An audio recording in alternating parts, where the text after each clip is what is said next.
Et bonjour les amis, j'espère que vous avez la forme. Je suis super content de vous retrouver aujourd'hui pour cette nouvelle vidéo. Je sais que ça fait longtemps que vous m'avez pas vu sur les réseaux. Voilà, on était un peu occupés et surtout là, on vous a préparé une vidéo très longue, très complète sur la construction d'une piscine. Donc une piscine en béton banché. Une petite piscine parce que c'est dans un espace très réduit, vous allez voir ça. Une piscine qui fait 6,50 par 3,50. Voilà, donc on vous a tout détaillé. La vidéo fait plus d'1 h 30. Il y aura des chapitres, voilà, si jamais vous voulez vous attaquer vous-même à ce projet, ce qui est possible parce que je détaille vraiment beaucoup. Voilà, vous aurez juste à revenir sur les chapitres qui vous intéressent, dont vous avez besoin. Vous n'êtes pas obligé de vous retaper toute la vidéo. Donc ça, c'est cool. Allez, je vous laisse kiffer. Je vous souhaite un bon visionnage et c'est parti. Ok, donc on se retrouve là sur le chantier. Donc le terrassement a été déjà effectué, c'est pas moi qui ai fait cette opération, c'est un des collègues de mon client. Donc là, du coup, on est en train de purger le fond de terrassement. C'est beaucoup de roches, la nature du sol. C'est beaucoup de roches avec de la terre très argileuse, donc on purge tout. Et le gravier qu'on vient de voir là, c'est ce qu'on va mettre pour uniformiser le fond avant de faire notre ferraillage. Donc c'est du gravier 10-20 il me semble, un gravier assez petit et non compressible. Donc voilà, là on est sur les finitions de purge. C'est assez important de faire cette étape parce que c'est surtout avec de la terre argileuse parce que ça bouge énormément selon les taux d'humidité.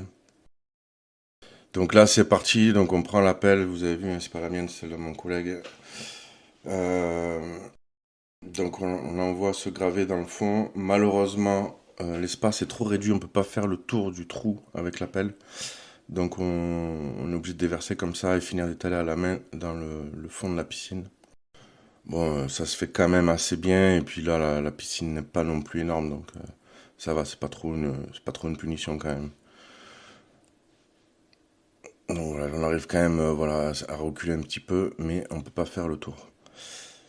Donc là, voilà, le gravier est allé au bon niveau.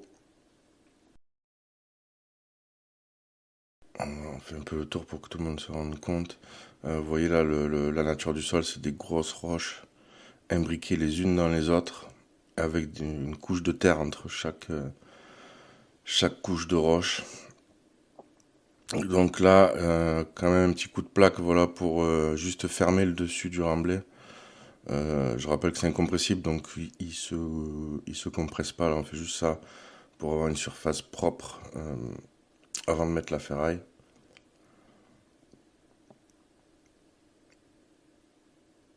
Donc là, je me retrouve tout seul là pour le début de cette étape. Ce que je fais là, c'est que je mets des planelles que je découpe. En fait, c'est pour que notre première nappe de treillis ne soit pas en contact directement avec le sol et que quand on coule le béton, il y ait un bon enrobage autour des aciers. C'est une étape aussi très importante, l'enrobage. Il faut au minimum 2,5 cm pour éviter la corrosion. Donc là, on a étalé notre première nappe de treillis. Donc le treillis, c'est du ST25C, un treillis assez costaud. Et là, on installe nos chaînages piscine. Donc voilà, vous voyez un peu plus en détail là le treillis. Donc c'est des mailles de 15 par 15 et c'est des aciers de 8. Donc très très robuste comme treillis. Et les plaques, elles font 3 mètres par 3 mètres. Donc elles existent en plus grandes, mais celles-ci sont plus maniables, on va dire, manuellement. Et là, c'est les chaînages piscine que nous avons soudés nous-mêmes parce qu'on voulait les reprises de fer, donc les U que vous voyez horizontalement et verticalement, on les voulait en tord de 10 et suffisamment longs pour avoir une bonne reprise. Ils existent tout faits dans le commerce, mais seulement ils sont en tord de 8 et en fait, du coup, ça ne nous convenait pas, la reprise trop courte, donc voilà, assembler nous-mêmes et souder nous-mêmes. Donc là, ben, on les pose sur la première nappe de treillis, on les attache bien. Vous voyez, on a tracé à la bombe les intérieurs des murs de la piscine. Donc c'est ce qui nous guide du coup pour aligner ces ferrailles afin que quand on soit au moment de monter les murs, ben, les fers soient au bon endroit. Donc là, c'est parti, on continue le ferraillage, on met l'échaînage piscine. Il y a un collègue qui attache, nous on descend les longueurs de ferraille. Donc c'est sûr qu'à plusieurs c'est beaucoup plus facile. Donc là très important de bien lier les nappes de treillis parce que ça peut se soulever au moment du coulage. Ça n'a pas d'intérêt mécanique, on va dire, c'est uniquement pour pas que ça bouge au coulage, que les plaques restent bien collées les unes aux autres et que ça ne ressorte pas du béton. Là on met des 10-10 en travers, aucun intérêt technique, c'est juste pour s'en servir d'écarteur. Donc on aurait pu mettre des serpentins, si certains connaissent, des écarteurs en forme de serpentin, mais qui sont beaucoup plus légers en termes de résistance. Et donc voilà, c'est pour ça qu'on a préféré mettre des 10-10. Là vous voyez, on a mis les équerres dans les angles. Les équerres posés en drapeau, peut-être que je pourrais vous en dire plus sur ce sujet, peut-être dans une autre vidéo. Voilà, c'est une technique de ferrage, c'est ce qu'on nous apprend à l'école en fait pour avoir un angle un peu plus rigide. Et donc là, dans la première nappe, on passe les tuyaux avec les bondes de fond. Il y a 2 bondes en fait, c'est des normes assez nouvelles pour les piscines. J'en étais pas au courant, donc du coup c'est mon client qui a voulu ça. Mais apparemment c'est devenu obligatoire. Et là maintenant que les bondes sont posées, raccordées, collées au tuyau, ben du coup on peut mettre notre deuxième nappe. Donc même opération qu'en bas. On croise bien là on met 3 filants de croisement. 2 suffisent, mais par rapport à la taille des plaques, pour éviter des coupes, on a mis 3. Vaut mieux toujours un peu plus qu'un peu moins. Et là, voilà, donc notre ferraillage est complet pour le radier. Donc on parle de radier quand ça fait office de fondation. Donc voilà, là c'est une dalle qui va faire 25 cm, double ferraillage. On peut dire que c'est un radier et non une dalle. Donc là j'ai préparé un peu de béton et je vais caler en fait les bondes au bon niveau. Donc on les bloque avec du béton pour qu'au coulage, bien évidemment, ça bouge pas. Donc ça c'est une étape assez délicate à faire parce que voilà, on est sur la ferraille, ça bouge au moment de le faire, donc il faut s'armer de beaucoup de patience. Il faut que voilà, là on les a calés au laser, on les a mis à 2 cm plus bas que le niveau fini de la dalle. Et donc là c'est parti pour le coulage, donc on peut voir que il y a une pompe à béton qui passe par-dessus la maison. Pas le choix. Et donc en centrale, on a commandé un béton assez fluide. Important de le demander à la centrale pour éviter de rajouter trop d'eau sur place. Et également, on a fait mettre un hydrofuge dans le béton. Donc là, voilà, on est à l'étape du coulage. Moi, je tiens la pige pour régler le béton au bon niveau. Et mon collègue, il tient le tuyau, voilà, pour que le tuyau n'aille pas n'importe où. Guider un peu le béton. Et là, j'ai le 3e collègue qui passe le débuleur, donc à l'endroit de là où on va poser nos murs après, nos agglos à brancher. Un coup de débuleur, ça permet comme son nom l'indique, de débuler, c'est-à-dire le vibrer le béton et retirer un maximum de bulles d'air afin qu'il soit plus dur. Mais également sur un béton liquide comme ça, ça nous le met, ça nous l'aplanit. Vous allez voir le résultat après, ça nous fait un béton parfaitement plan. Hop, voilà les petits contrôles, s'assurer qu'on est un peu partout au bon niveau. Donc hop là, il y a un manque. Allez, je le pousse un peu avec les pieds.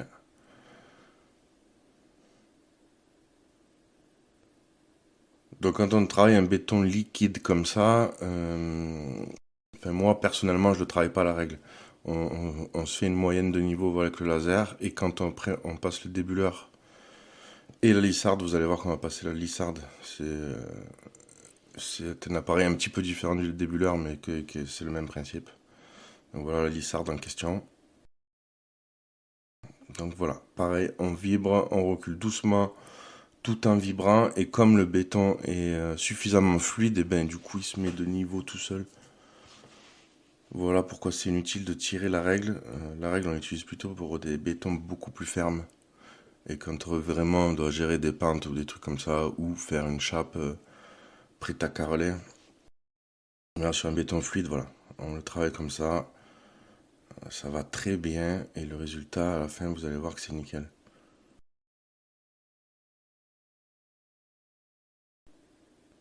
Vous voyez comme le béton se met en place tout seul, voilà, juste en le vibrant en fait. Voilà, là je marque les bandes de fond pour pas qu'on les perde, parce que je vous rappelle qu'elles sont plus basses que le niveau du béton. Donc forcément, eh ben, on est venu les recouvrir là quand on a débulé le béton.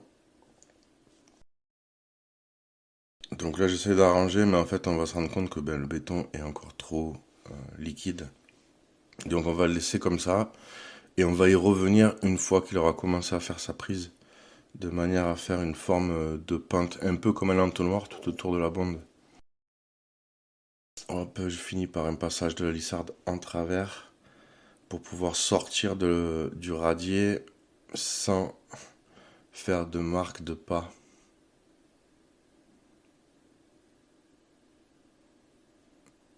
Voilà, je dégage un peu le surplus de béton de la deuxième bonde.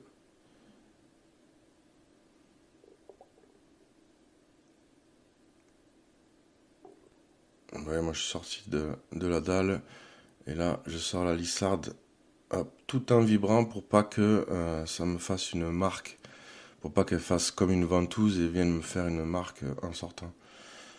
Donc voilà, coulage terminé. Regardez ça un peu, c'est très propre, le béton est bien vibré. Il reste encore les bondes à dégager.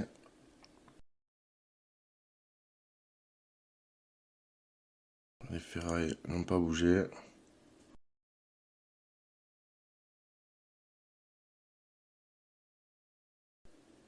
Voilà, vous avez là la dalle qui est sèche, et dans la miniature la façon dont on a opéré pour faire ces formes d'entonnoir là, comme je vous expliquais un peu avant.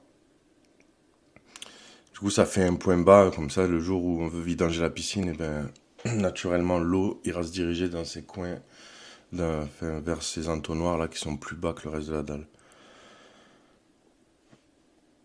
Donc là, c'est parti pour monter les murs. On a tracé les intérieurs. Vous voyez, les coups de bleu. Donc les ferrailles sont parfaitement au bon endroit.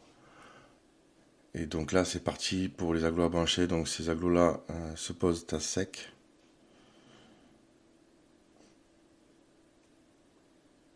Donc il y a quand même un réglage, hein. On règle bien l'aplomb comme des agglos normaux.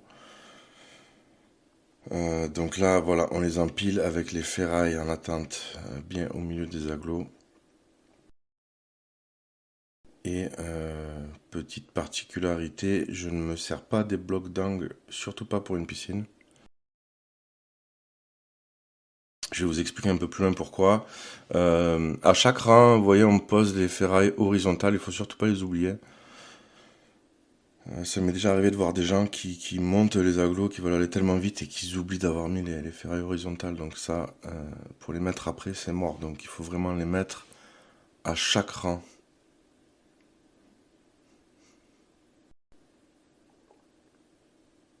Et aussi, voilà, quand on a des croisements de ferraille, bien penser à croiser d'au moins 50 cm pour nous, parce que c'est du fer de 10. La règle, c'est 50 fois le diamètre de la barre. Donc du fer de 10 mm, ça fait 50 cm. Donc là, on attaque le premier rang. Et vous voyez, je pars pas de l'angle. En fait, moi là, ce qui m'importe sur les agglos à brancher, c'est que ils soient croisés parfaitement de moitié. Ça permet, voilà, que les cloisons soient parfaitement alignées d'un rang à l'autre. Les cloisons verticales, et vous voyez, ça fait, du coup, hop, on filme dedans là. Ça fait comme si c'était des poteaux très rapprochés. Vous voyez? Si on se décale, si on croise par exemple d'un tiers, on va avoir des cloisons verticales qui vont être au milieu de ces travées. Et du coup, on réduit la qualité de l'ouvrage.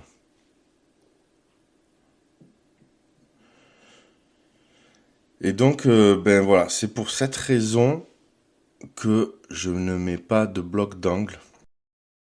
Ah oui, très important, petite parenthèse, ce sont des U pour faire les jonctions d'angles, pour fermer les ferraillages et relier les angles.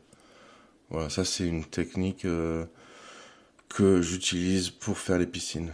Donc voilà pourquoi les angles, je reviens à mes angles. Je veux les coffrer, voilà, parce qu'en fait si j'avais cherché à mettre les blocs à bancher d'angle, ben du coup j'aurais pas eu ces croisements de moitié forcément et ça me plaît pas.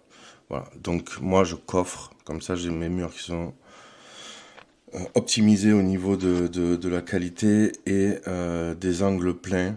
Voilà, dans un trou c'est absolument pas dérangeant de coffrer, c'est très facile.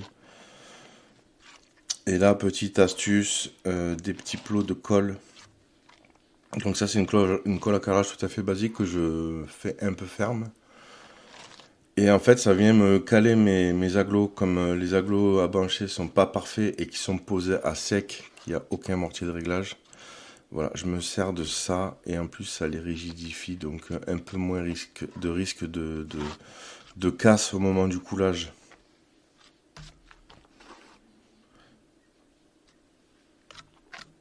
Donc voilà, une petite noix comme ça là, tous les 25 cm à peu près, donc à chaque croisement. Ça me permet de venir me caler mon aglo. Ça me permet légèrement de réglage, même si, je ne sais pas si on va le voir, mais j'utilise des petits coins de carreleur. Des fois, quand il y a trop à rattraper, hop, je glisse un petit coin de carreleur, ça me permet de rattraper l'aplomb.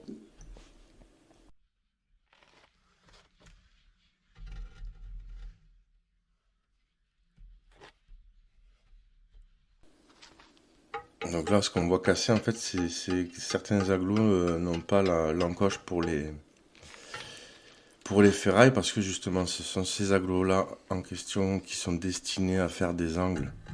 Quand on veut pas coffrer l'angle, voilà, ces blocs-là, en fait, ils ont des parties prédécoupées. C'est ce qui permet de faire un angle tout en aglo. Mais bon, dans ce cas-là, moi, ça m'intéresse pas. Je privilégie voilà, un bon croisement et qu'il n'y ait pas des parois en plein milieu de mes alvéoles destinées à recevoir le béton. Donc là, ce que je vous explique, c'est ma façon de faire, hein. Je dis pas que les autres façons sont mauvaises, mais moi, j'aime bien optimiser au mieux la qualité. Je vous rappelle on a des garanties pendant 10 ans sur ces ouvrages, donc je préfère toujours un peu surdimensionner et prioriser la qualité et être serein, voilà, dormir sur mes deux oreilles. Ouais, c'est un petit bassin, il fait 3,50 m par 6,50 m. Je pense que beaucoup de maçons l'auraient fait en aglo à bancher de 20, nous on est sur du 27. Voilà, c'est ma mentalité de travail, toujours voilà, un peu surdimensionné. Vous voyez les angles, c'est des U. Et après dans ces U, on va glisser 4 barres, ce qui fera que ça fera comme si j'avais un 10-10 dans l'angle, qui est relié avec le reste des murs. Donc c'est assez répétitif. Un petit bassin comme ça, je l'ai fait tout seul, hein, ça va quand même assez vite d'assembler les aglos, en sachant que c'est que la moitié du travail, parce qu'après il faut les remplir de béton. Et donc là, voilà, pour coffrer, j'utilise les panneaux de 50 en bois là qui vont très bien, qui sont bien rigides. Et ben, en fait, comme on est dans un trou et que la poussée va aller vers l'extérieur, et ben, du coup, je cale entre le trou du terrassement et mes panneaux de coffrage. Donc là, c'est parti, on est prêt pour le coulage. Donc, même opération que pour la dalle, il y a une pompe qui vient, qui passe par-dessus la maison. Même béton, hydrofugé, assez souple.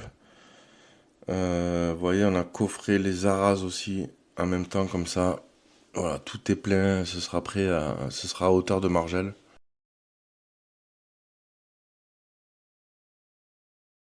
Donc là, une fois qu'on est arrivé en haut, on a mis nos ferrailles verticales, c'est ce que vous voyez là, avec également un U sur chaque remontée verticale, un U en fer qui vient fermer le chaînage. Ça c'est pareil, je pense que peu de gens le font. Et si vous faites attention, on n'a posé aucune traversée de paroi, ni les skimmers. Donc ça c'est tout à fait volontaire.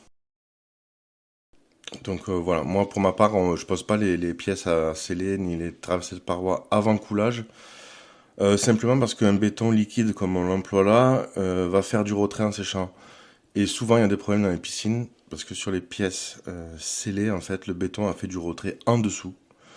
Et ce qui fait que, ben voilà, ça peut créer des fuites par la suite. Donc là, un petit coup d'aiguille vibrante. On fait quand même attention parce que les agglos à brancher sont cassants.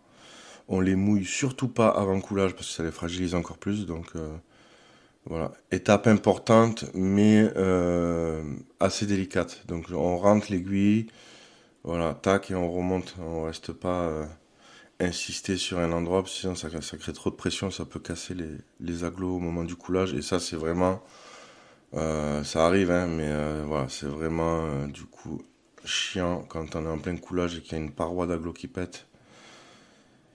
Ça oblige à faire un coffrage en urgence, perdre du béton, nettoyer, donc ouais, c'est vraiment pas cool. Donc on fait attention pour éviter ça. Donc là on arrive à la fin, le béton est en haut. On va venir compléter, finir de mettre propre, voilà, on finit de vibrer un peu au marteau, là on tapote les coffrages de manière à ce que le béton il vienne bien se débuler, se plaquer contre le coffrage. Le collègue il vibre en haut avec la truelle, il se met bien au niveau des planches.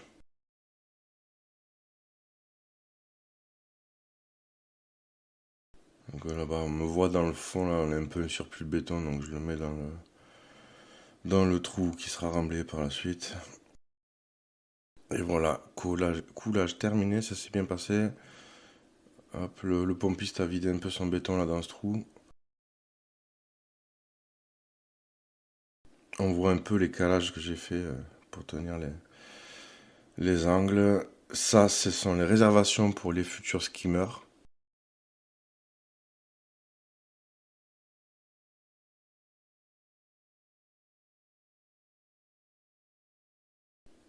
Voilà, opération réussie. Donc on sera un peu plus compte maintenant de la taille de la piscine. Donc piscine pas très grande, mais bon, bien proportionnée par rapport à la taille du terrain. Et puis bon, ça suffit pour se rafraîchir l'été. Donc là, voilà, on est le lendemain, le béton a fait sa prise et c'est parti pour le décoffrage. Donc je décoffre en premier les arases. On enlève tous les serre-joints, on avait mis quand même quelques vis pour lier les planches. Donc voilà, on dévisse tout ça. J'enlève mes cales pour enlever les angles. Décoffrer les angles, pardon. Voilà, c'était pas mal vissé, calé. Et voilà, donc là, ce que je vous expliquais, là, tout à l'heure, ben, les pièces d'eau, je les mets après. Donc voilà, là, elles sont tracées. Je mets un coup de trépan pour traverser l'agglo. Comme nos parois sont bien croisées de moitié, on sait exactement où sont les fers. Donc on fait un trou qui va pas percer un fer, évidemment. Donc on connaît, on sait repérer les fers horizontaux et verticaux. Parce que voilà, on a tout bien respecté. Et donc là, je vous montre la résine que je vais utiliser pour l'adhérence du mortier.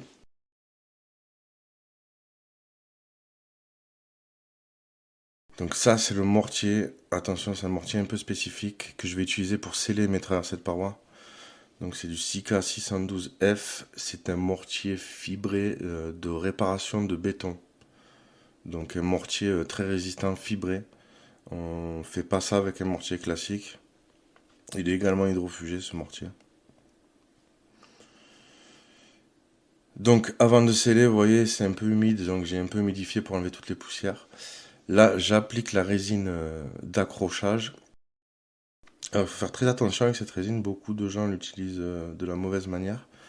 En fait, il faut l'appliquer et appliquer tout de suite le mortier avant qu'elle ait séché. Il faut qu'elle sèche en même temps que le mortier. Si la résine sèche avant le mortier, en fait, ça va faire un film plastique et qui va faire l'effet inverse. En fait, comme c'est plastique, et ben, du coup, il va rejeter le mortier. Votre mortier va moins bien adhérer que si vous avez rien mis. Donc très important, il faut que ça sèche en même temps. Donc on n'étale pas la résine de partout, on fait d'abord un trou, on met sa pièce, et après on passe au suivant. Il faut surtout pas que ça sèche entre-temps. Voilà, je badigeonne bien.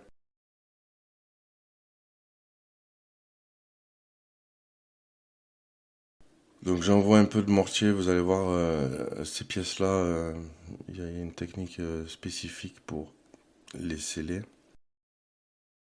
Donc je remplis le mortier, le bas du trou en mortier, pardon. Et en fait, vous allez voir que la pièce qui sert pour faire la traversée de paroi, elle a une espèce de rosace octogonale autour qui permet de mettre le mortier en pression en fait.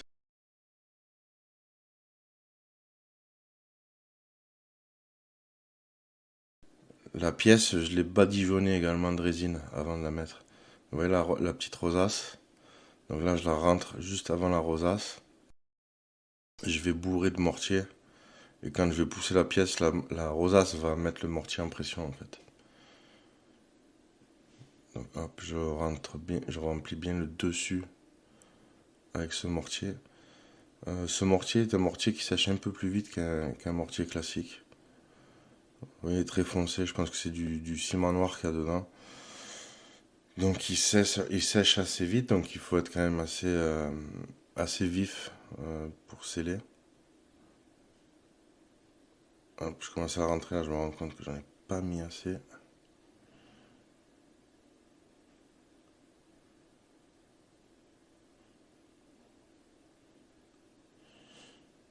Également, j'ai fait une croix du coup pour y localiser l'axe de la pièce. Et sur la pièce, il y a des petites ailettes aussi que du coup je vais aligner parfaitement à la croix que j'ai tracée sur le mur. Ce qui voudra dire que ben, du coup la pièce sera parfaitement dans l'axe que je veux. Voilà, là on bourre, le mortier se met en pression derrière. Il me restera juste à en remettre un peu devant. La pièce, du coup, je calcule l'épaisseur d'enduit. Il va y avoir un enduit de refuge par la suite qui fait 20 mm et 5 mm de carrelage. Donc, parce que le revêtement final sera du carrelage. Les pattes de verre, c'est que ces petits carreaux en verre. Donc ça fait à peu près 5 mm et 2 cm d'enduit hydrofuge. Donc voilà, je laisse ma traversée de paroi avec 2 cm de réservation.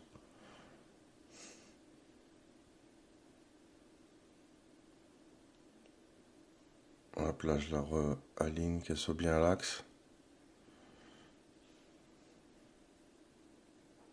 Et également, je vais la mettre d'aplomb. Donc là, vous voyez, je vérifie que j'ai bien ma réservation. Et là, je la mets d'aplomb par rapport au reste du mur.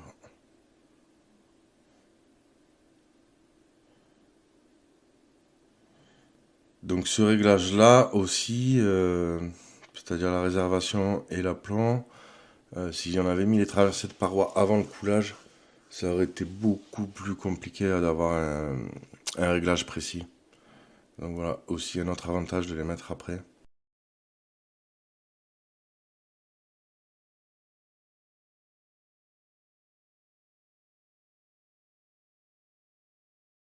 Voilà, je finis de bien bourrer, gratter un peu les surplus. Donc là, de cette manière, je suis certain qu'il n'y aura pas de retrait, parce que ça, c'est un mortier qui ne fait pas de retrait. Il n'y aura pas de retrait au séchage en dessous de ma pièce de traversée de paroi. Les skimmers ont été posés de la même manière. Donc avec le même produit, le Sika 612F. Donc ça, c'est un projecteur, un futur projecteur, pardon. J'ai les deux refoulements. Et ici, on retrouve la prise balai. Donc ça va être une prise qui va être reliée à la pompe pour l'aspiration, voilà, pour brancher un aspirateur. Donc là, la piscine dans l'état dans lequel elle est prête à recevoir le revêtement d'étanchéité.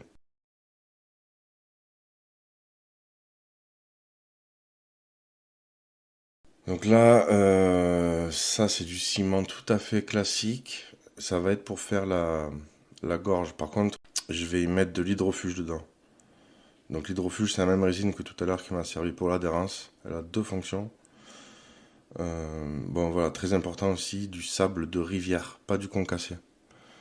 Le sable de rivière va pouvoir se serrer beaucoup plus et avoir un meilleur résultat au niveau de l'hydrofuge comparé à un sable de carrière. Donc là, l'opération que je vais faire, c'est ce qu'on appelle une gorge. Donc c'est souvent c'est les quarts de rond. Nous, on va faire un pan coupé. En fait, c'est comme nous, on a coulé en deux fois, c'est-à-dire le radier et ensuite les murs. Et bien, il y a une reprise en fait à la base du mur. Donc ça va faire l'étanchéité au niveau de cette reprise. Donc on fait cette opération avant de faire nos enduits hydrofuge. Donc là, j'ai humidifié le support de manière à bien dépoussiérer et voilà, que ce soit propre et que ça vienne pas me sécher ma résine. Et la résine, je l'applique par petites zones. Donc là, je mets à peu près 3 mètres sur 3 mètres de long. Parce que comme pour les pièces à sceller, il faut absolument pas qu'elles sèchent avant le mortier. Très très important. Donc là, je l'ai vidé grossièrement directement au bidon et puis je l'étale maintenant avec une brosse.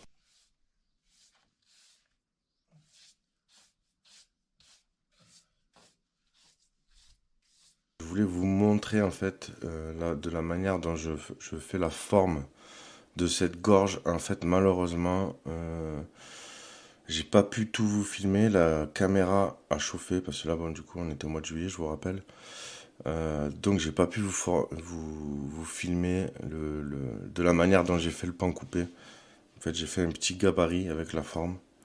J'aurais aimé vous montrer ça et malheureusement, il a fait trop chaud et la caméra s'est mise en sécurité et j'ai pas pu filmer cette étape. Donc là, je mets le mortier un peu grossièrement. Je le serre bien avec ma truelle, donc c'est un mortier assez gras. Je mets à peu près 400 kg de ciment par mètre cube. Et hydrofuge, donc il est malaxé avec de la résine.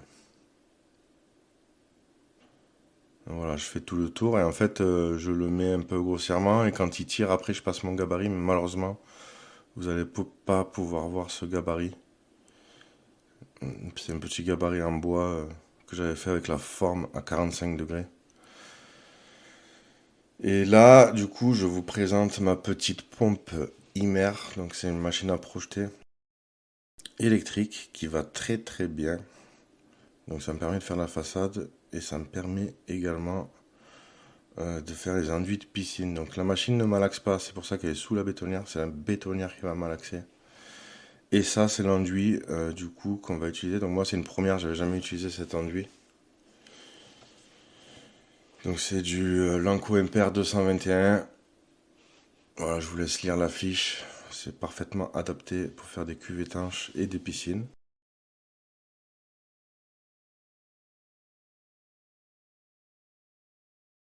Donc là, je vous remontre ma gorge une fois finie. Donc pan coupé à 45 degrés avec un plat de 12 du coup qui va permettre de mettre 3 carreaux pleins. Donc on a calculé aussi par rapport à ça. Il y aura 3 carreaux pleins quand on fera le carrelage. Donc là on voit la réservation, ma planche qui va me guider mon épaisseur d'enduit.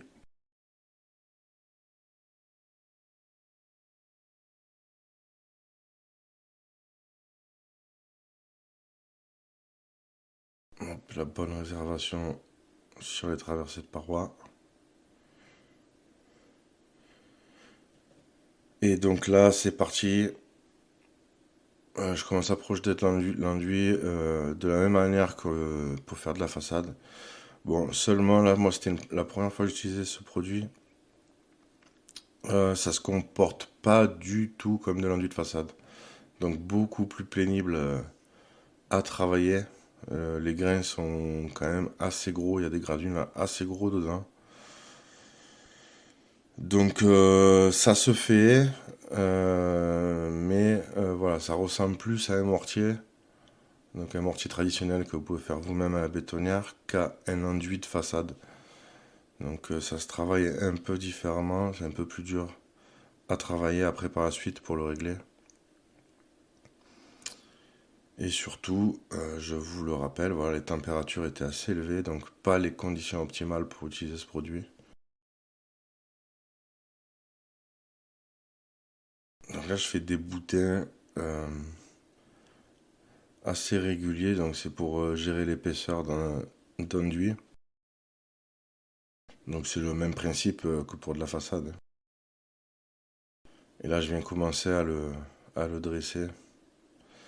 Donc ça, c'est la première couche. En fait, pour avoir mes 20 mm, du coup, j'ai choisi de le faire en 2 passes. Donc une première passe, voilà, pour dégrossir. Et une fois qu'elle aura tiré, j'envoie ma finition. Donc les 2 passes ont été faites dans la même journée.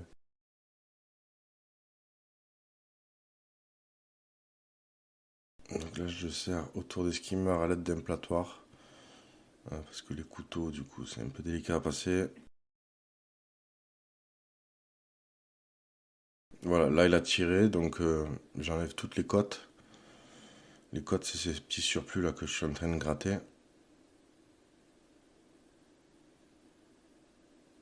Donc on voit, j'ai mis passé un coup de règle cranté. Donc on voit les traces dedans en bas. Donc on voit qu'il y a un peu de manque. On voit qu'il y a un petit peu de surépaisseur aussi. Mais du coup, d'avoir passé cette règle, ça me permet de voir où j'en suis, de voir où il y a des manques, où c'est qu'il y a des surplus. Et donc là, c'est parti pour la deuxième couche. Donc je travaille avec une petite buse sur ma pompe. Du coup, une petite buse qui, voilà, ça permet d'envoyer à peu près 5 mm là pour la finition. 5 mm d'épaisseur. Donc également là, en fait, pour cette opération, je suis tout seul. Je vous recommande pas de le faire seul, ce genre de truc. Enfin, si vous envoyez à la pompe là, seul, c'est un peu prendre des risques. Surtout quand il fait chaud comme ça. Donc si vous pouvez être au moins deux, c'est plus safe. Voilà. Donc là, on vous le met en accéléré. Et l'opération est pareille. Donc là, je le serre, je passe ma règle crantée.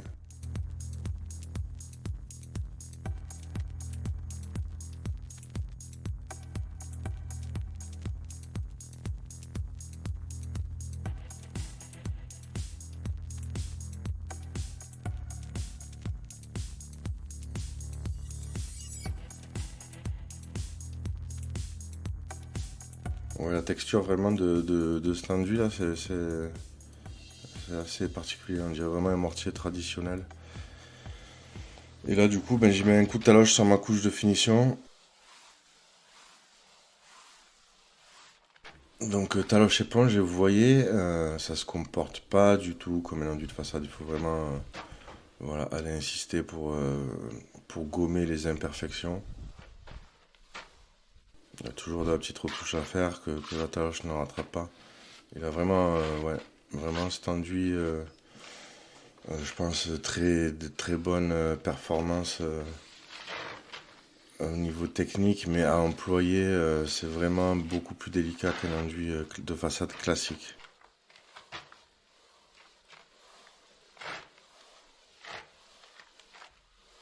Donc comme c'est une première pour moi, j'ai fait plusieurs tests, hein. Je l'ai testé du coup taloche éponge, taloche plastique, voilà. Et puis du coup des fois j'ai fait un peu un mix des deux. De temps en temps, ben, selon les endroits où il avait séché plus ou moins, vous voyez, hop, je fais un test à la taloche plastique derrière. Vous voyez là, hop, quand je repasse, ben, la taloche plastique, là où j'ai passé l'éponge, vient me rattraper beaucoup plus de défauts. Donc voilà, je me suis débrouillé comme ça. C'était pas spécialement une partie de plaisir, mais bon, du coup, le résultat est là à la fin. J'arrive à me créer quand même un support assez propre pour pouvoir par la suite venir mettre mon carrelage.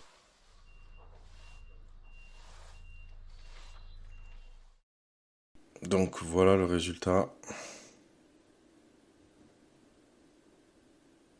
Donc quand même un support bien plan du coup pour mon carrelage, donc c'est ça ce qui est importé. et surtout maintenant un bassin étanche. Donc là, dans l'état qu'il est, en fait, on pourrait le remplir d'eau et il est parfaitement étanche. Donc ça, c'est très important. Il y a beaucoup de gens qui ont du mal à l'assimiler. Les gens croient que c'est le carrelage qui fait l'étanchéité ou la peinture de finition que vous mettez dessus qui fait l'étanchéité. Mais en fait, il faut absolument que votre bassin de piscine soit étanche avant le revêtement de finition. Que vous mettiez du carrelage, un liner ou une peinture, il faut qu'il soit étanche à ce moment-là. Si vous observez bien, sur le fond de la piscine, on n'a pas fait d'enduit. Du coup, pour s'éviter une couche supplémentaire, puisque les fonds de piscine rechargés à l'enduit, eh ben, souvent il y a des problèmes. Souvent l'enduit adhère mal. Donc moi je fais tout le temps comme ça dans les piscines. Je fais une dalle brute le plus propre possible, le plus droit possible. Et je reviens pas recharger une chape pour rattraper la planéité.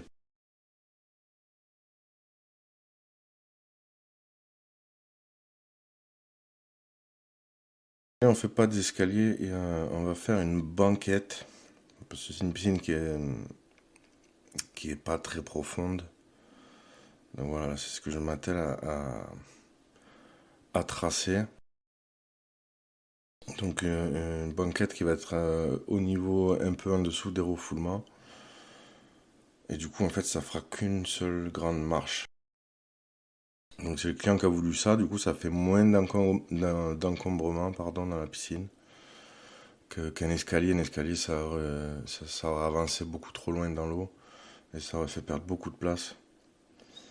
La solution de la banquette là est une solution pas mal. Et donc du coup, on a fait l'étanchéité des murs avant de faire la banquette. Parce que ça peut être aussi une source de problème, ceux qui font leurs escaliers ou comme là une banquette avant de faire les enduits d'étanchéité. Euh, Ça peut justement créer des problèmes au niveau de l'étanchéité. Donc voilà, nous on fait un bassin étanche avant de faire l'escalier ou la banquette. Donc un escalier ou une banquette, ben en fait c'est fait en pleine masse. Donc je vais faire un mur devant, un mur les aglots pour pas que ça bouge avec la pression. Et après c'est voilà, rempli avec des pierres, du gravier et simplement une petite dalle béton dessus. Donc là je vous laisse observer. Déjà on commence par le traçage.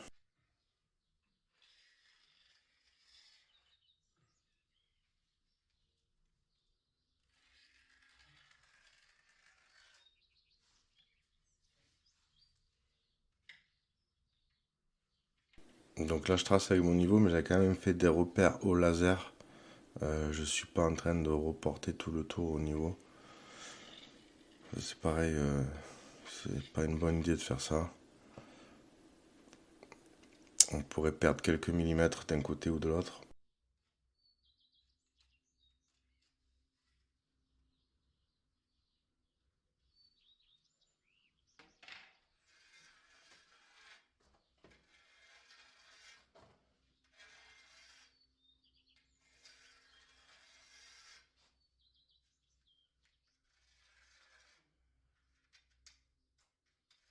Donc là où j'ai fait ce trait, eh bien, je vais faire un petit mur en aglo à de 20. Donc c'est où je suis en train de ramener. Donc là, j'ai pas besoin d'une résistance très importante comme le reste du bassin. Là, c'est vraiment juste pour tenir la pression du remblai qu'il y aura derrière. Euh, donc pas besoin d'avoir des reprises ultra costauds. Donc je vais quand même sceller des fers au scellement chimique, mais voilà. On n'avait pas besoin de prévoir les attentes au moment de la dalle. Voilà, ça c'est juste du remplissage, quoi.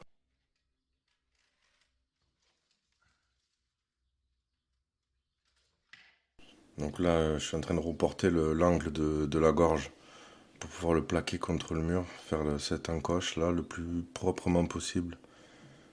Que lorsqu'au moment du coulage, j'ai pas une grosse bavure.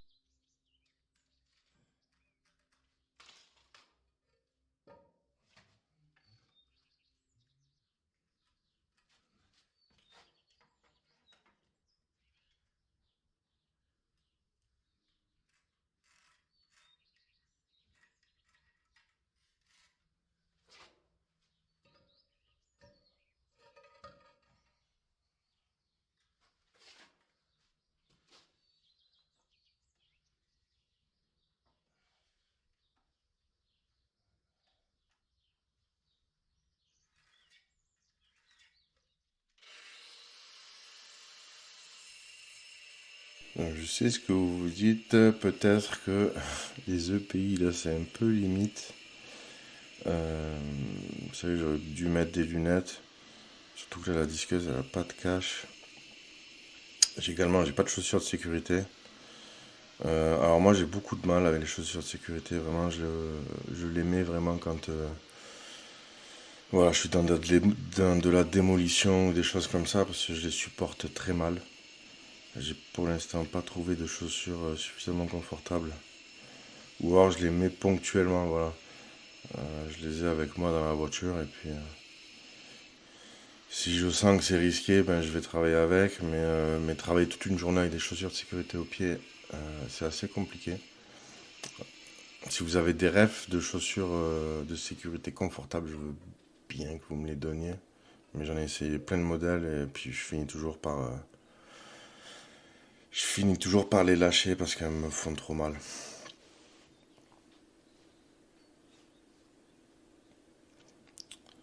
Donc là, j'aligne mon premier rang à sec. Donc comme ma dalle est droite, pas de problème, hein, juste à poser, à m'aligner au trait que j'ai fait au préalable en bas. Un petit coup de règle, voilà, pour être sûr du coup.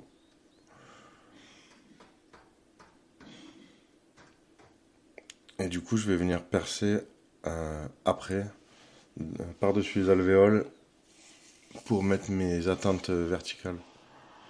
Donc ça, c'est les petits coins de caroleur que j'utilise, voilà, pour caler. Ce dont je vous parlais tout à l'heure. Donc voilà, un coup de perfo pour pas trop profond quand même. Là, c'est vraiment juste pour faire un petit moignon là, qui bloque le pied du mur. Comme je vous disais, j'ai pas besoin d'une super grande résistance, donc je perce pas trop profond pour ne pas fragiliser mon radier non plus.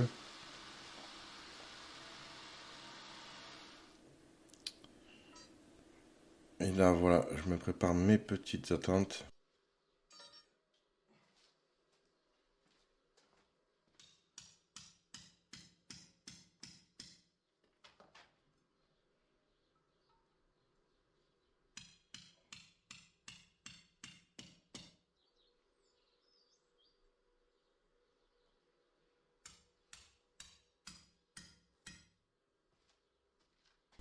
Donc là, contrairement à la piscine, c'est voilà, qu'une épaisseur de ferraille, qu'une nappe de ferraillage, pas besoin de plus. Je perce même pas sur les parois, pas d'ancrage sur les côtés, je crois que j'en fais juste un au dernier rang en haut, juste par politesse on va dire.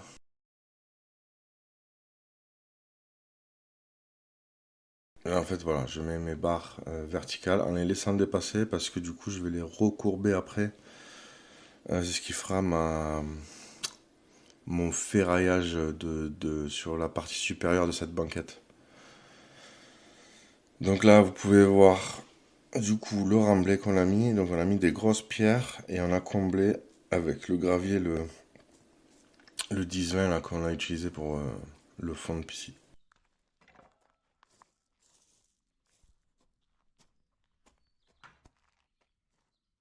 Donc c'est pour ça que pas besoin de compacter. En fait, on a mis vraiment des très grosses pierres. Et là, voilà, les ferrailles que j'ai laissé dépasser, je les recourbe. Donc ça va faire qu'un seul bloc en fait entre ma dalle et mon mur. Donc là, visiblement, les ferrailles sont un petit peu longues. Donc j'ai mon collègue qui les recoupe au fur et à mesure. Je crois que là, j'avais mis du fer de 8. Ouais, même, c'est même sûr, vu la manière dont il les coupe. C'est pas du 10, c'est du 8. Ce qui suffit largement pour ce petit ouvrage.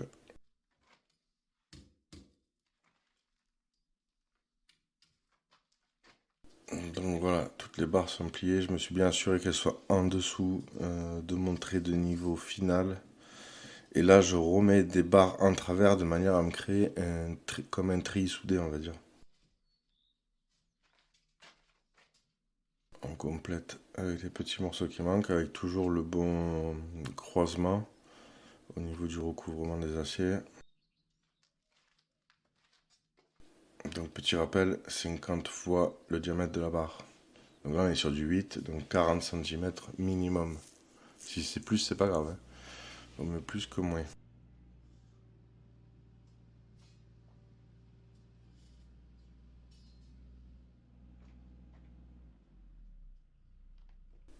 Donc là, je me fais quelques petits ancrages en face, dans la paroi de la piscine, toujours en essayant d'aller pas très profond, pas aller fragiliser cette paroi, ni aller toucher un fer des murs de la piscine.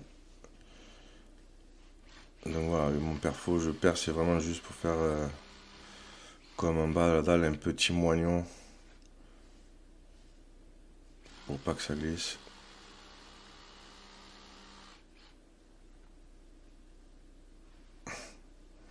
Donc là, j'ai pas ma machine, j'ai pas ma petite pompe pour dépoussiérer, donc j'ai pris un embout de cartouche de scellement chimique et je souffle dedans pour enlever la poussière dans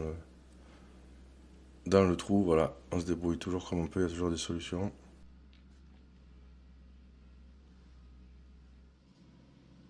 Donc là, je suis en train d'envoyer de la résine de scellement chimique.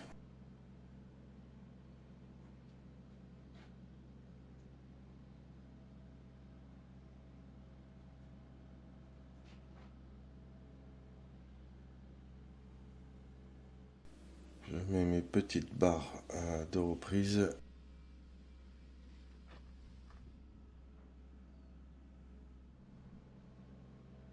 Voilà, des fois l'angle il est pas bon à la perceuse si on n'a pas percé bien horizontalement. Oui, la barre remonte un peu, mais avec du diamètre 8, c'est pas très grave, on peut les tordre légèrement une fois que la résine est sèche. Donc c'est pas vraiment un problème.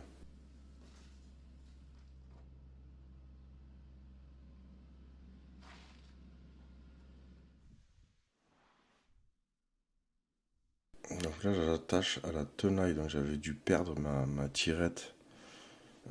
Ma tirette qui sert à mettre rapidement les liens pour attacher les fers à béton. Donc là, ouais, j'ai pas dû la trouver. Donc je fais ça à l'ancienne, à la tenaille. Bon, il n'y en a pas beaucoup, ça va.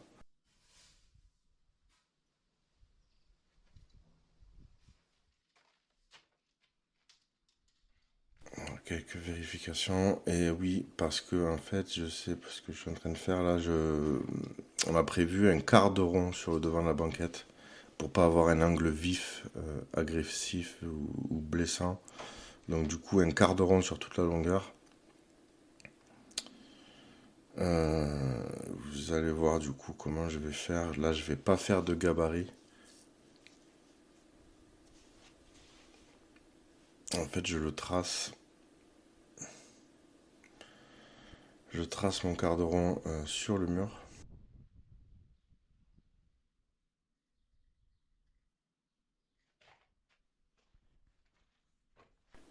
Donc voilà, on voit les scellements, on voit légèrement mon trait de niveau fini et mon fameux cadran. Et pareil de l'autre côté.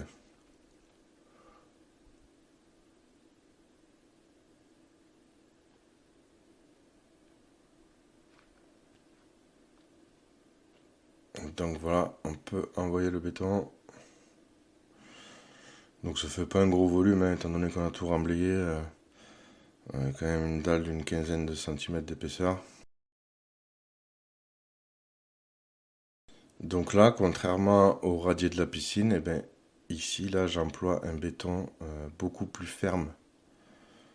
Du coup, de manière à ce qu'il se tienne et que je puisse faire mon quart de rond entre guillemets à main levée, sans coffrage ni gabarit, en fait, juste en travaillant le béton. Donc je l'ai fait suffisamment gras, suffisamment ferme, vous voyez, pour qu'il se tienne, que je puisse faire mon arrondi sans qu'il retombe en fait.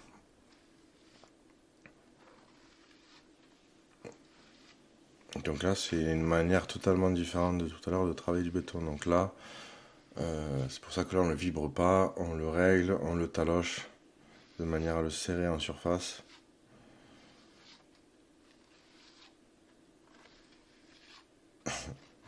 Je vois que je me fais embêter par des moucherons.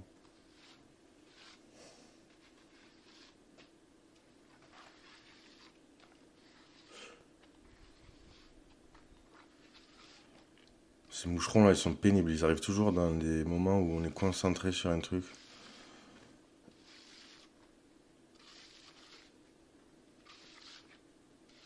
Voilà, petit coup de tâche au-dessus. Et donc voilà le résultat. Quart de rond plutôt pas trop mal sorti. On vous rappelle qu'il va falloir coller du carrelage là-dessus.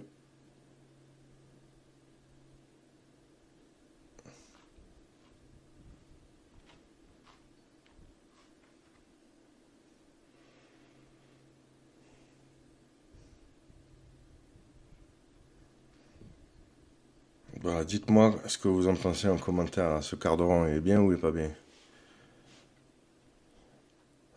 Enfin, en tout cas, il a largement fait l'affaire. Donc là, on revient sur le lieu du crime une fois que c'est sec. Donc regardez un peu le quart de rond, dites-moi ce que vous en pensez.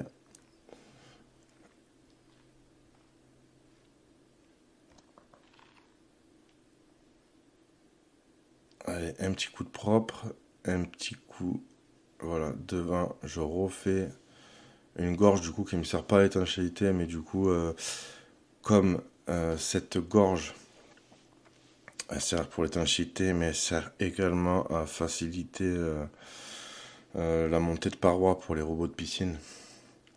Donc, je la reproduis devant.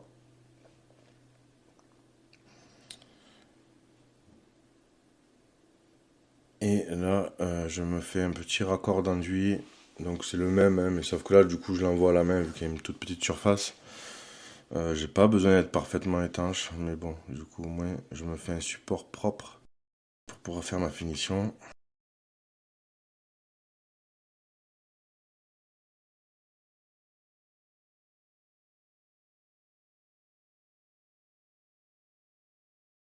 Et donc là, j'ai embauché le fiston. Donc, qu'est-ce qu'on est en train de faire? On est en train de tracer les axes de la piscine. Ouais, donc, du coup, en fait, on fait tous nos repères pour le carrelage. Donc voilà, je trace les axes, des perpendiculaires, des équerres un peu partout. Tout ça, ça va être mes repères pour quand je vais commencer à coller les carreaux, de manière à pas dévier, à rester toujours bien perpendiculaire, bien dans les bons alignements par rapport au reste du bassin. Si le bassin également avait eu des défauts, j'aurais pu les voir de cette manière et envisager une méthode pour tricher et que ça se voit le moins possible. Bon là, c'est pas le cas, tout était parallèle, perpendiculaire comme il faut. Voilà, avant de poser, ben en fait, on s'est rendu compte d'un truc, on avait mis les planches d'Arras au moment du coulage, et en fait ces planches étaient bombées vers le haut. Donc ben pas de chance, on a voulu faire un truc vraiment nickel. Pas de chance, obligé de meuler un peu la rase. Donc ça fait du travail en plus, mais bon, pas le choix pour mon carrelage. Et là, donc voilà, le premier rang de carrelage, j'ai fait un trait parfaitement de niveau, tracé au laser. Très important, donc du coup là j'ai présenté les margelles aussi à sec. Ça c'est là vraiment, quand on fait une piscine, c'est vraiment la partie la plus importante. D'avoir les rangs du haut parfaitement de niveau parce que l'eau en fait ne se trompe pas, l'eau est tout le temps de niveau et si vous par contre vous êtes trompé, eh ben, ce sera flagrant par rapport au niveau de l'eau. Donc voilà, le rang du haut, c'est celui qu'il faut gérer à la perfection. Vous pouvez après vous tromper un peu plus bas dans la piscine, c'est moins grave. C'est vraiment sur la ligne d'eau du haut, il faut vraiment être parfait le plus possible.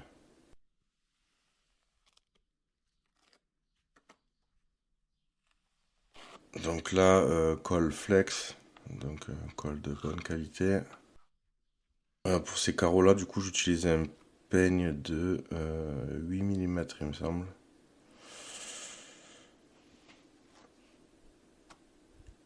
Pas besoin d'un très très gros peigne du coup pour ces petits carreaux.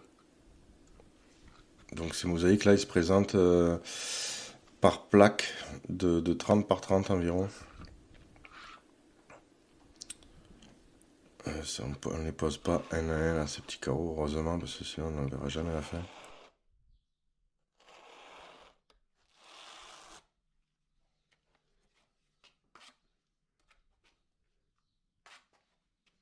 Donc ces carreaux verts, c'est du coup la référence, c'est Bali au niveau de la couleur. Dites-moi ce que vous en pensez, moi je trouve très sympa ce vert. Voilà. J'utilise pas de croisillon parce qu'en fait, oui, ces plaques, donc du coup, sont pratiques au niveau du format, mais en fait, les carreaux ne sont pas forcément bien réglés dessus. Donc en fait, on est en triche permanente. Chaque plaque, il faut voilà, la tricher. Donc en fait, on peut pas utiliser les petits croisillons comme les carreaux intérieurs d'une maison, là, ces petits croisillons qui permettent d'avoir un joint parfaitement régulier. Et bien parce que juste sur ces plaques, les joints sont pas réguliers, donc on est sans arrêt en train de tricher pour contenter l'œil. D'où tous ces traits là que j'ai tracés partout pour être sûr de pas trop m'égarer au moment de la pose. On voit comme ça se présente.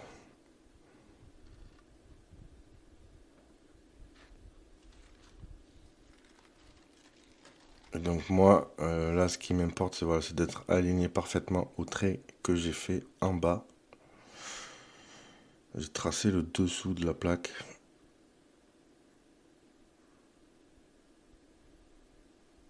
Et là, j'utilise une taloche à jointer assez rigide. On peut utiliser aussi une taloche plastique. Donc j'utilise ça pour serrer mes carreaux contre la colle. Voilà. Pour essayer vraiment qu'ils soient alignés, qu'il n'y ait pas de bec.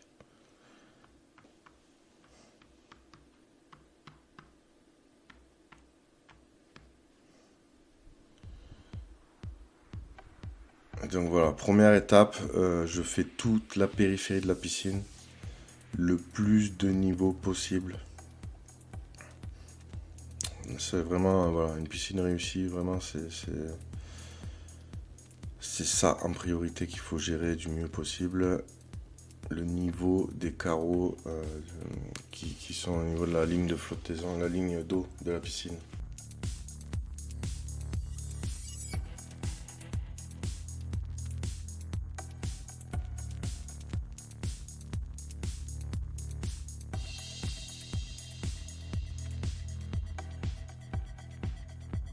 Voilà, deuxième partie. Donc là, j'ai fait un tracé à l'axe de la piscine. Donc c'est pour ça que je pars du milieu du mur. En fait, c'est l'axe. Du coup, je vais me reporter en face au même niveau. J'ai fait en fait un quadrillage dans la piscine. Donc du coup, c'est pour que les joints ils soient alignés parfaitement d'un côté à l'autre, alignés également avec le fond de la piscine. Donc là, on a de la chance, c'est un fond plat, c'est facile à gérer. Sur un fond en pente, c'est un peu plus délicat.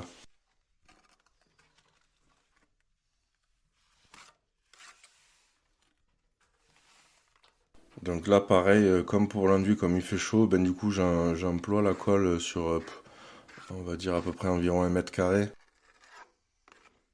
Donc j'étale ma colle, après je passe le peigne pour réguler l'épaisseur.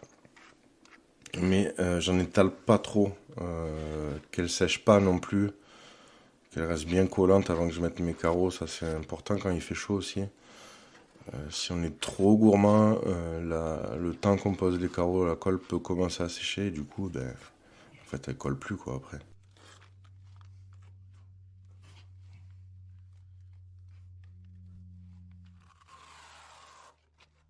Voilà, donc là je passe le peigne, c'est ce qui me permet d'avoir l'épaisseur régulière au niveau de la colle.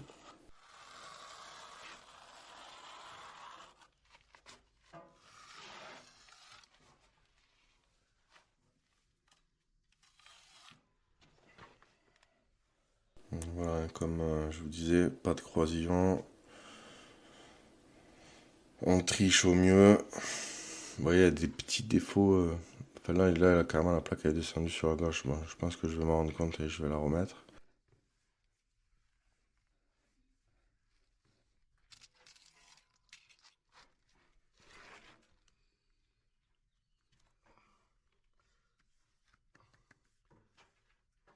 Donc là, quand j'enlève des carreaux entiers, ben voilà, au cutter, ils sont posés sur une trame, une espèce de trame en fibre de verre, et du coup, ben ça se coupe, cette trame-là, elle se coupe au cutter. Il y a que, voilà, si je dois couper un peu le milieu d'un carreau, je le fais à disqueuse. C'est pas de la céramique, ces carreaux, c'est du verre, donc très cassant. Donc il faut un disque vraiment très fin, un disque diamant très fin.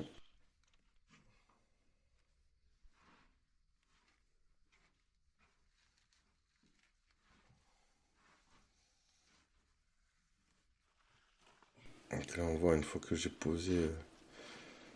Et ben, du coup, je mets un petit coup avec la taloche pour bien les aligner, bien aligner au niveau de la planité. Donc c'est ma technique, hein. Peut-être que les carreleurs, ils ont d'autres techniques. Et là, on est sur mon fameux arrondi. Donc là, je suis obligé de tricher du coup pour garder l'alignement. Comme là, on a arrondi pour avoir les rangs de carreaux qui se suivent par rapport au mur. Du coup, ben, l'arrondi, ça fait plus long que sur le mur, donc je suis obligé de tricher, d'écarter mes joints de manière à suivre les rangs qui sont déjà faits sur les parois de la piscine, sur les côtés.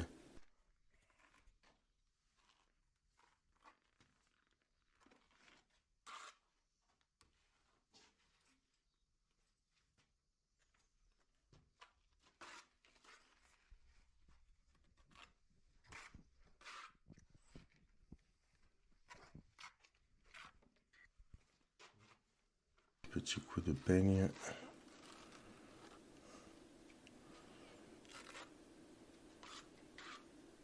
Donc ouais, ces carreaux quand même permettent quand même ils ont quand même, comme ils sont petits, on peut faire des formes un peu comme ça. Les gorges, si elles avaient été en arrondi, c'est pareil, ça aurait été possible de le faire avec ces petits carreaux.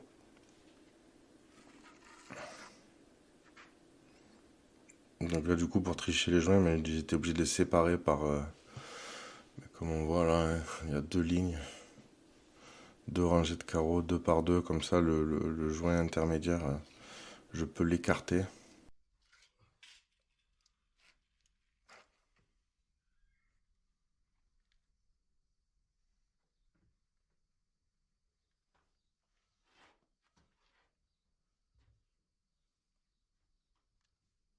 Donc là, c'est beaucoup à l'œil, hein. Il faut vraiment contenter l'œil. Si vous commencez à vous mettre des cales, des trucs, c'est tellement imparfait que ce serait vraiment une prise de tête sans fin.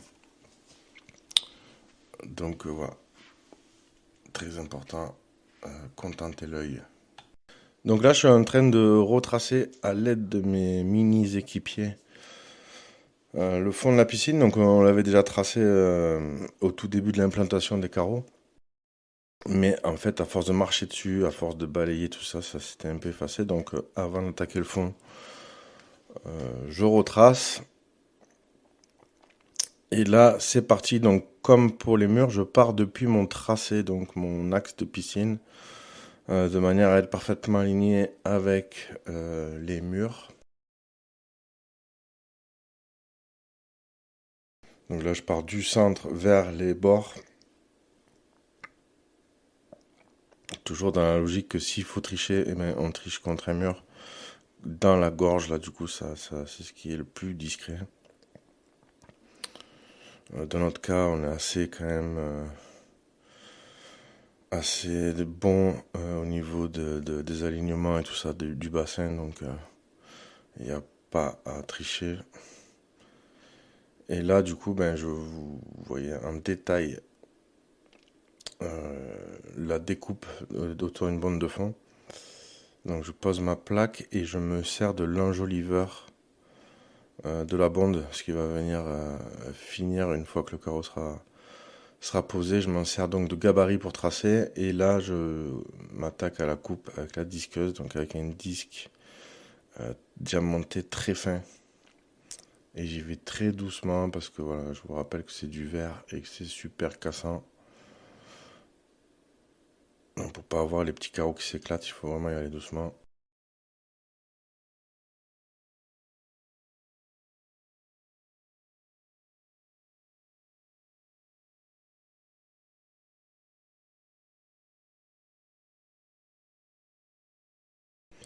Donc voilà, ma coupe est faite. Je passe à l'encollage.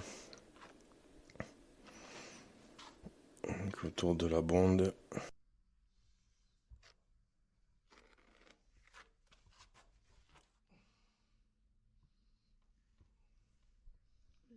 Donc là, on se rend bien compte que c'est en creux vers la bonde par rapport au reste du fond de la piscine.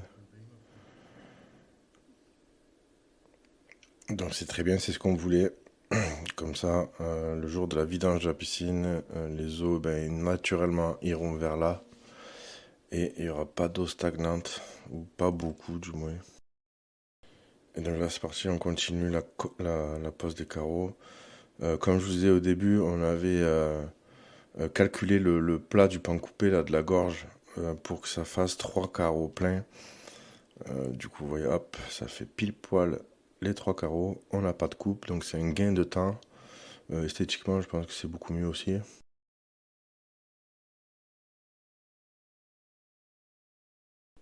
Voilà, 3 carreaux pleins.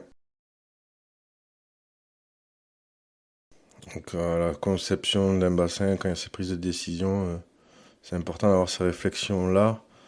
Du coup, ben, parce que pour la suite, ça fait gagner pas mal de temps.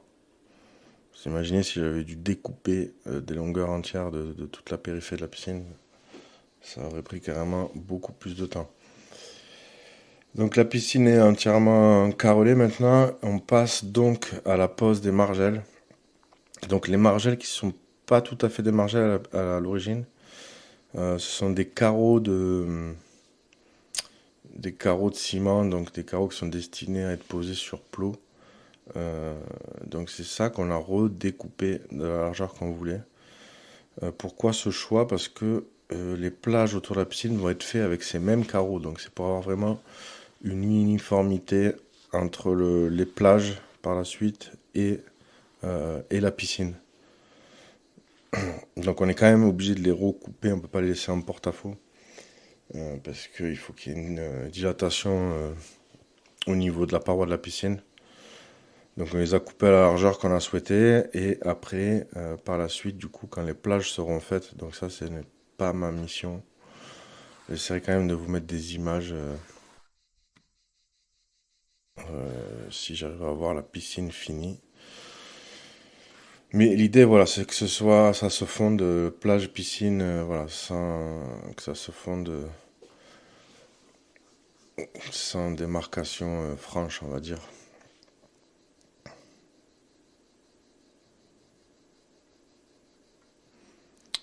Donc là, ben voilà, j'ai fait mon calpinage pour les margelles. Donc comme pour la piscine, je repars du milieu, de là où j'ai fait mon repère du milieu du mur. Et comme ça, ben, comme pour la piscine, si je dois tricher, ça se fera dans un angle. Et ce sera du coup quasi invisible si jamais j'ai quelques millimètres à rattraper. Ce sera quelque chose qu'on ne pourra pas avoir à l'œil. Donc quasiment invisible.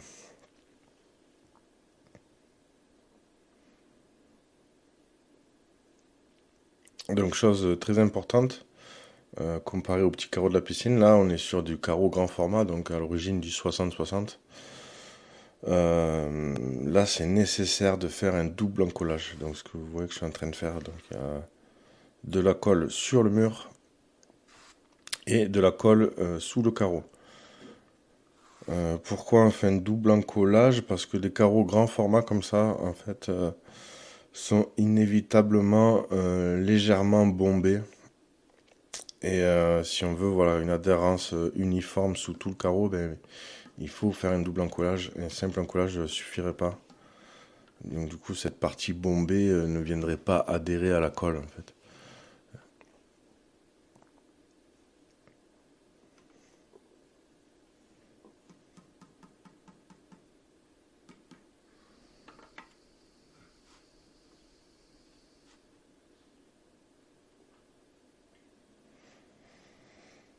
Donc là, ouais, un petit coup d'éponge important, voilà, de tout de suite éliminer les résidus de colle qui pourraient par la suite gêner.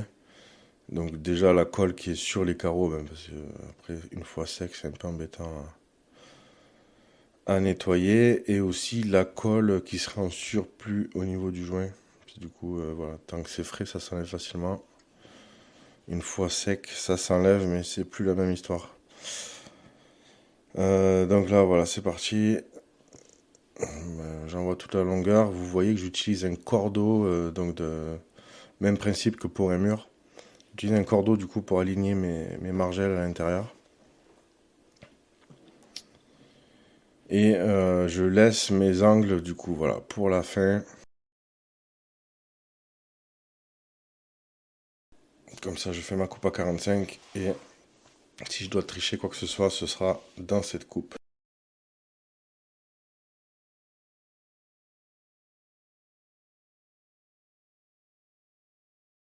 Et là, chose que j'aime bien faire, enfin que je préfère faire, c'est du coup quand j'ai une coupe comme ça à 45, c'est de coller les deux morceaux de la coupe en même temps. Comme ça, voilà, je peux régler si jamais je dois tricher, jouer un petit peu ou quoi que ce soit. Du coup, je le fais en même temps voilà, sur les deux morceaux. Ça évite des problèmes par la suite. Si jamais j'ai un côté qui sèche et que j'ai besoin de le rebouger, ben c'est foutu en fait. Donc voilà pourquoi je fais comme ça.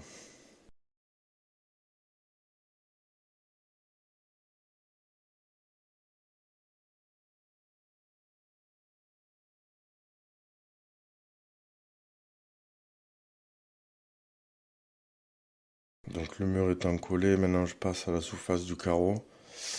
Comme du coup j'ai laissé un débord à l'intérieur de la piscine, eh ben, je fais attention quand j'en colle la surface du carreau. Je vais pas jusqu'au bord, ça m'évitera du nettoyage par la suite.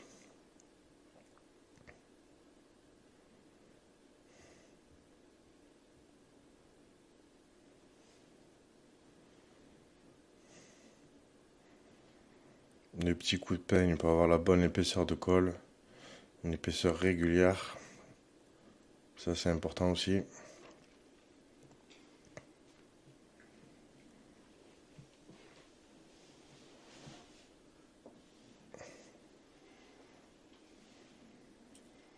Le petit coup de niveau pour m'assurer de l'alignement avec le reste des margelles. Là maintenant je prépare la deuxième.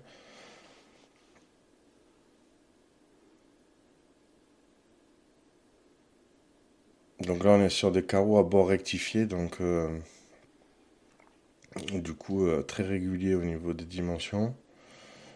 Et du coup là je peux, contrairement au carreau de la piscine, je peux utiliser des petits croisillons pour tenir l'écartement pour avoir mon joint régulier.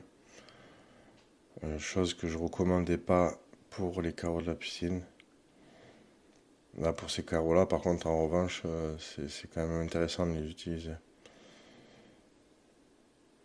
Et donc là je viens poser et régler ma deuxième coupe.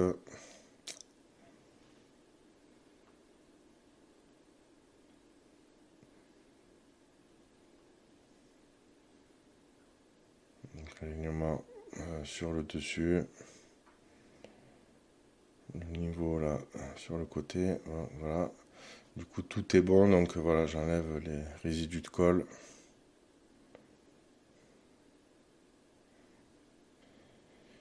Et donc voilà la piscine une fois terminée. En fait terminée entre guillemets, il reste à tout jointer là. Donc là, c'était important de poser les margelles avant de faire les joints, de manière à pouvoir, en même temps que quand je jointe les carreaux, jointer entre la margelle et les carreaux, que ça fasse pas une reprise ou une deuxième intervention. Ce serait dommage du coup de passer deux fois du temps là-dessus, alors que ça peut être fait d'un coup.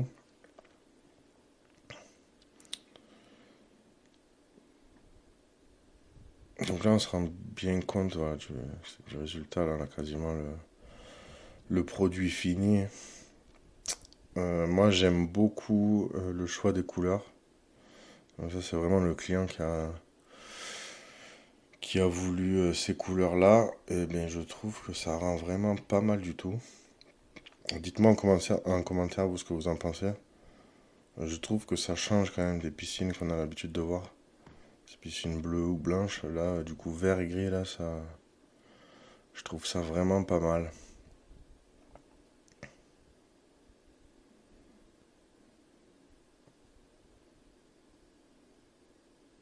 Donc là, en délignant le haut des margelles, on peut voir que c'est quand même bien plan.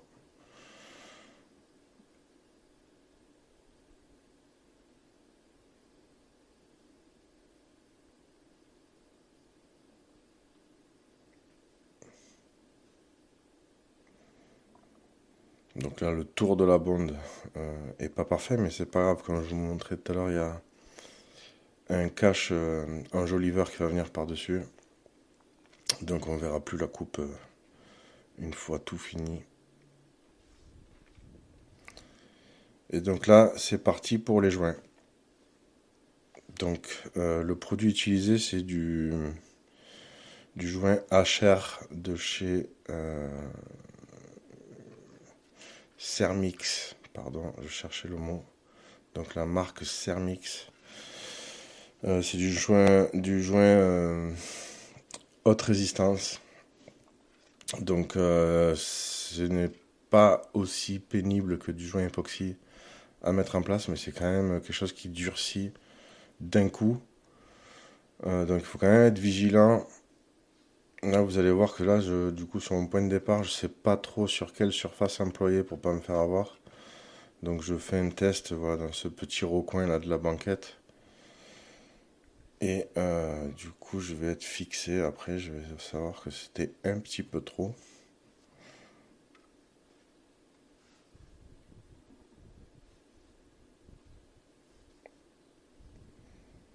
Donc là, voilà, j'utilise une taloche à jointer, du coup, en mousse. Donc là, dans un premier temps, c'est la taloche à mousse souple. Du coup, je fais à la truelle le joint sous la margelle pour être sûr qu'il soit bien rempli. J'hésite pas à passer plusieurs fois pour vraiment mettre le produit en pression à l'intérieur des joints.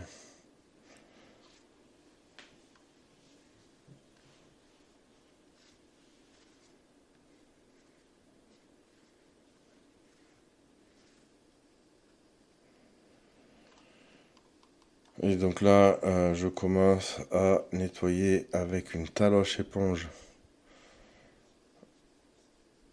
Et je vais vite me rendre compte que, en fait, quand ça durcit, ben, comme je vous disais tout à l'heure, ça durcit d'un coup.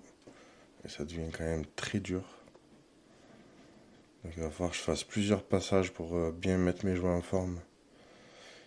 Et bien nettoyer les dessus de carreaux.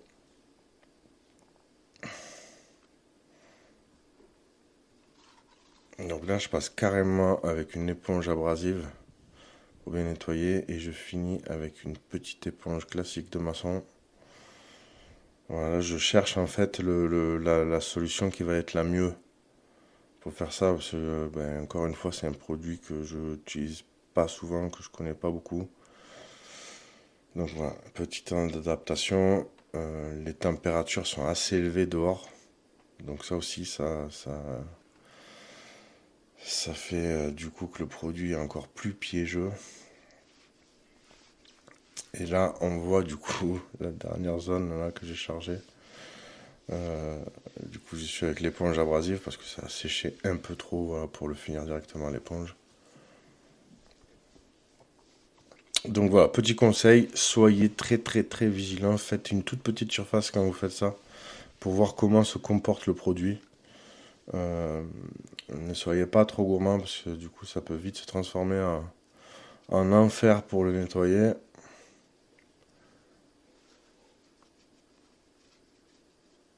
Là on voit que je passe quand même plusieurs fois, je passe beaucoup de temps, voilà, pour arriver à faire revenir le carreau comme il faut et à bien former les joints. Et donc là je passe tout de suite derrière un coup de chiffon sec, ce qui me permet de nettoyer la laitance qui s'est déposée sur le dessus des carreaux. Donc comme les carreaux là par contre c'est un point fort, comme ils sont en verre, du coup, cette laitance, elle part assez facilement. Par contre, il faut vraiment que ce soit que de la laitance, qu'il n'y ait pas une grosse épaisseur de matière, parce que par contre, le joint devient extrêmement dur.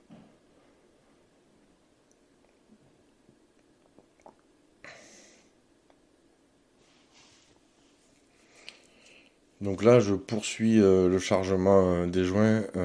Donc là, je suis au côté opposé de la banquette, donc à côté du skimmer, on le voit. Parce que en fait, le matin, c'est là où il y a de l'ombre. Et du coup, je vais essayer de suivre l'ombre le plus possible. Parce que les zones où le soleil a tapé, en fait, ça a été chauffé par le soleil. Donc même avec un parasol, ça fait des zones où l'enduit à joint tire beaucoup plus vite que là où ça n'a pas été chauffé par le soleil. Après, c'est vrai que la période dans laquelle je fais cette piscine n'est pas la meilleure période. Il fait évidemment un peu trop chaud. Donc c'est un peu plus pénible déjà de par la chaleur, mais du coup les produits comme là, ils sèchent beaucoup plus vite que ce qu'ils devraient. Donc ça laisse moins de temps d'application.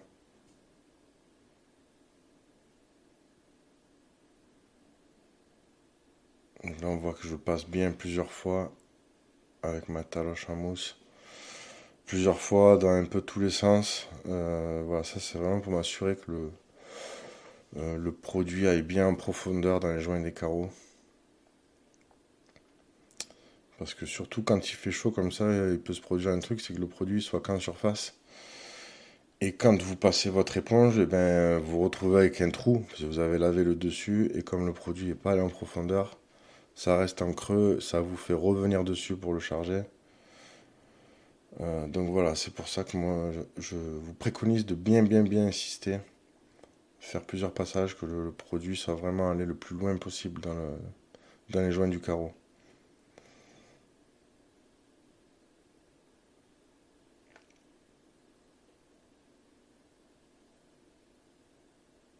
Là c'est reparti pour le nettoyage.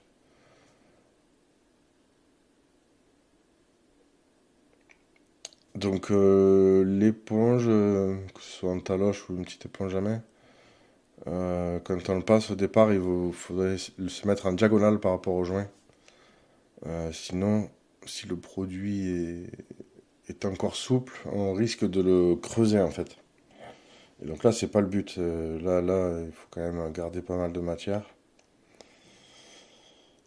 Donc, essayez de passer en diagonale par rapport à l'alignement des joints, sinon il y a un risque que ça se creuse. Et bien donc là, on continue donc en mode accéléré. Hein, je vous ai expliqué en détail le processus. On voit que voilà, je suis à l'ombre, je peux me permettre une plus grande surface. Et on voit, si vous êtes attentif, que derrière il y a la pelle mécanique qui s'active. Ça veut dire qu'en fait les remblais autour de la piscine se font en même temps que je fais ces joints. Donc voilà le résultat une fois les joints bien garnis, bien nettoyés. Donc là la piscine, en ce qui concerne le bassin, elle est prête à être mise en eau. Il manque juste à raccorder. Du coup c'est ce que les collègues ils sont en train de faire. On voit ça a été raccordé là, les traversées de parois là, des refoulements. Il manque juste voilà, finir de raccorder, mettre les enjoliveurs, des skimmers, des bombes de fond. Il manque le joint des dessus, là, des margelles. Bon, j'espère que cette vidéo vous aura plu. Bon, comme vous avez pu voir, c'est une vidéo extrêmement longue, donc qui a demandé énormément de travail à moi. Bon, là, c'est normal, mais surtout à ma chérie pour le montage. Donc, s'il vous plaît, un maximum de likes pour elle. Et surtout, si cette vidéo vous a plu, n'hésitez pas à partager à votre entourage, à vos amis, enfin à tout le monde que vous pouvez. Nous, ça nous donne de la force pour continuer à faire ce genre de contenu. Et voilà, comme d'hab, likez, partagez. Et puis, si vous avez des questions, vous les posez en commentaire et je me ferai un plaisir de vous répondre. Allez, à bientôt les amis. Ciao, ciao.